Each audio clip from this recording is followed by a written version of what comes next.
Mwami Yesu, Imana Data wa twese uri mu ijuru, udukurikiye wese aho ari hose turamusengeye kugira ngo ahabwe imbaraga z'ijuru zituruka kuri wowe zo kumubashisha gukurikira ibyanditswe no kwemera ko Kristo ari umwami n'umukiza mu izina rya Yesu, amen. Muri kumwe nanjye Sagamba Gildas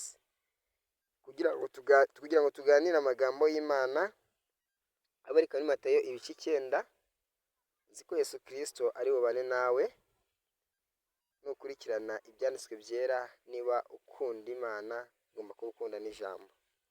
Turasoma mu izina ry'Umwami Yesu Kristo, Matayo ibice 9.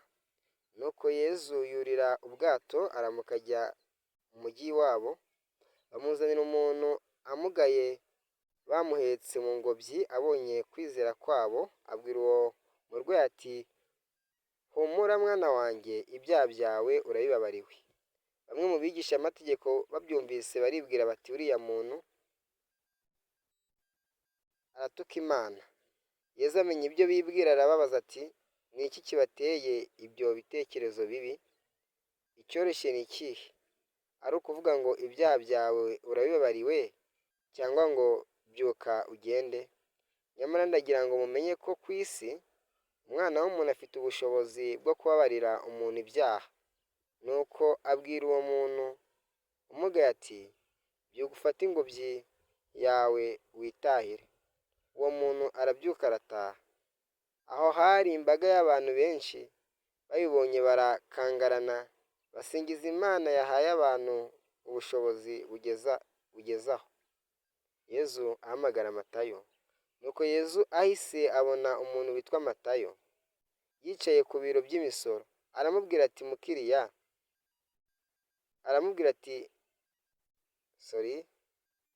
Nuko Yesu ahise abona umuntu witwa Matayo yicaye ku biro by'imisoro. Aramubwira ati, nkurikira.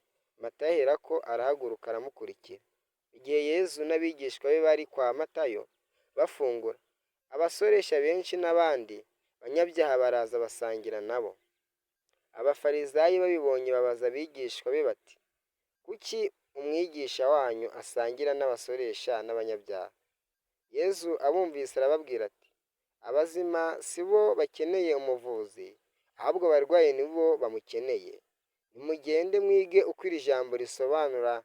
Icyo bashakaho si ibitambo, ahubwo ni uko mugira impuhwe. Sinazanywe no guhamagara intungane, ahubwo naje guhamagara abanyabyaha. Nuko abigishwa ba Yohana Umubatiza begera Yesu baramubaza bati, kuki twebwe n'abafarisayi twigomwa kurya kenshi, naho abigishwa bawe ntibabikore? Yesu arabasubiza ati, mbese mu bukwe abasangwa bashobora kugira agahinda umukwe akiri kumwe nabo? Nyamara igihe kizagera umukwe avanwe muri bo, nibwo bazigomwa kurya. Ntawe utera ikiremo gishya ku mwenda ushaje. Uwabikora ikiremo gishya cyawukurura ukarushaho gushishimuka. Nta n'usuka inzoga y'umubira mu mpango z'impu zishaje. Uwabikora impango zaturika zikangirika, inzoga igasandara. Ahubwo inzoga y'umubira bayisuka mu mpango zikiri nshya, ntihagire icyangirika muri byombi. Akibabwira ayo magambo, umutware wo mu Bayahudi aramusanga, aramupfukamira aramubwira ati, umukobwa wanjye amaze gupfa, none ngwino murambikeho ibiganza yongere abeho. Nuko Yesu arahaguruka aramukurikira ajyanye n'abigishwa be. Muri bo hari umugore wari urwaye indwara yo kuva, ayimaranye imyaka 12. Amuturuka inyuma akora ku ncunda z'umwitero we, kuko yibwiraga ati, ninkora ku mwitero we byonyine ndakira. Nuko Yesu arahindukira amurabutswe aramubwira ati, humura mwana wanjye, ukwizera kwawe kuragukijije. Ako kanya uwo mugore arakira.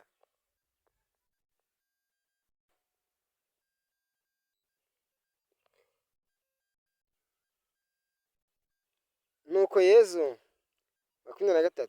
Yezu ageze mu rugo rwa wa mutware, ahasanga abantu bavuza imyironge barira uwapfuye. Ahasanga n'imbaga y'abantu basakabaka. Arababwira ati, nimusohoke, umwana ntiyapfuye ahubwo arasinziriye. Baramuseka cyane. Bose bamaze guhezwa, Yezu arinjira amufata ukuboko, umukobwa arabyuka. Iyo nkuru ikwira muri ako karere kose. Yezu ahumura impumyi ebyiri. Yezu avuye aho hantu, abantu babiri b'impumyi bamukurikira batakamba bati, yewe mwene Dawidi, tugirire impuhwe. Ageze mu rugo baramwegera maze arababaza ati, muremera ko nshobora kubakiza? Baramusubiza bati, turabyemera Nyagasani. Nuko abakora ku maso arababwira ati, bibabere uko mwizeye. Nuko barahumuka. Arabihanangiriza ati, muririnde ntihagire ubimenya. Ariko bagitirimuka aho bamwamamaza muri ako karere kose. Bakivaho abantu bazanira Yezu ikiragi cyahanzweho. Yezu amenesha ingabo ya Satani wari ikiragi, aravuga. Rubanda baratangara cyane, baravuga bati, higeze kuboneka ibintu nk'ibi mu Bisiraheli. Naho abafarisayi bo bakavuga bati, ububasha bwo kumenesha ingabo za Satani abuhabwa n'umutware wazo. Yezu agenda mu mijyi yose no mu byaro yigisha mu nsengero zaho, atangaza ubutumwa bwiza bwerekeye ubwami bw'ijuru, akiza n'indwara zose n'ubumuga bwose.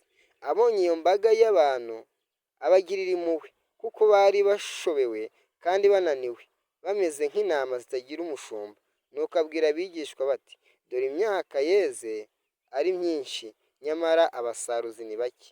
Nuko rero nimusabe nyiri imyaka yohereza abasaruzi mu murima we. Amina. Dore imyaka yeze. Niko dusoje. Ngo nuko abwira abigishwa bati, dore imyaka yeze ari myinshi, nyamara abasaruzi ni bake. Ibyo yabivuze ari uko abonye imbaga y'abantu abagirira impuhwe. Yesu yakoze ibitangaza. Amaze gukora ibitangaza, abantu baba benshi, arangije avuga ngo imyaka yeze. Abantu bakururwa n'ibintu bibiri. Ibitangaza nibyo bikurura abantu. Nicyo gituma Imana iyo igutumye igushyiraho ikimenyetso, kugira ngo ijambo uvuga rigendane n'ikimenyetso. Umuhanuzi w'ukuri uzamubwirwa n'iki? Umuhanuzi cyangwa se intumwa y'Imana, umuntu navuga ngo njye ndi intumwa, ikizakubwira ko uwo muntu ari intumwa ni uko hari ubutumwa afite. Ubwo butumwa afite rero, ikizakubwira ko yabuhawe n'Imana, Imana imuha ubwo butumwa ikamuha n'ikimenyetso inyuma cy'icyo azakora, abantu bakabona ko yatumwe n'andi, yatumwe n'Imana. Oh haleluya. Yesu rero yari yatumwe, arangije wakoze ibitangaza, abantu baza ari benshi baje kumva rya jambo rye. None uravuga ngo igihe kirageze, nyir'ibisarurwa yohereza abasaruzi, kuko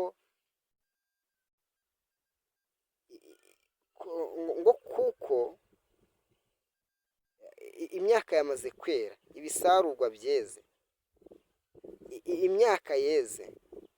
Ngo dore imyaka yeze ari myinshi, nyamara abasaruzi ni bake. Yesu icyatumye aba bantu iyi myaka yera bakaba benshi, kwera kwabo cyangwa se kuba imyaka yeze babe benshi, ni ibitangaza amaze gukora. Yamaze gukora kwa Yayiro, wa mutwe w'umufarisayi. Yari amaze, wa mugore amaze kumukoraho, n'amaze gukira, yari afite imihango idakama, amaze gukira. Ikindi cyari kibiteye ni ukuntu impumyi ebyiri zazi zimaze zirahumuka. Ikindi cyari kibiteye ni ukuntu kiriya kiragi kitabo kirimo Satani yakirukanye. Ariko abafarisayi n'abasadukayo n'abigishamategeko, bariya nabo Kristo yasanze mu isi bafite amasinagogi, bafite insengero, bafite abafarisayo. Ugasanga umwigishamategeko, urusengero akuramo ni urusengero runini, ni etaje y'urusengero, bari bafite ibisengero bikomeye cyane. Ariko ntabwo bemeraga ko Kristo imbaraga zimukuriramo ari iz'Imana, ntibabyemeraga. Uravuga ati noneho kuki twebwe dukora Imana twaba tudafite izi mbaraga? Bishoboka bite? Uyu muntu ni umutware wa Satani, umuha kwirukana Satani. Ibitangaza bya Yesu byatumye abamushaka, abamwirukira ari benshi, abamukurikira benshi bumva ijambo rye. Hari ikimenyetso Imana igushyiraho kugira ngo abantu bajye gukurikira, bumve ijambo Imana yaguhaye kuvuga. Mwakire neza amagambo y'Imana. Turagushimiye Mwami Yesu w'ibyanditswe dufite, tugushimiye urukundo rwawe mu zawe n'urukundo rwawe, tugushimiye yuko udahwema kudufashisha kugira ngo ijambo ryawe ryamamare, kuko ari wowe nyiri ijambo, ari nawe uryamamaza. Urakoze abakumva bose n'abagukunda Mwami, bakomeze bakunde ijambo ryawe, maze bazagere mu bwami bw'Imana, kuko bakunze ijambo kuruta uko bikunze, mu izina rya Yesu Kristo. Amina.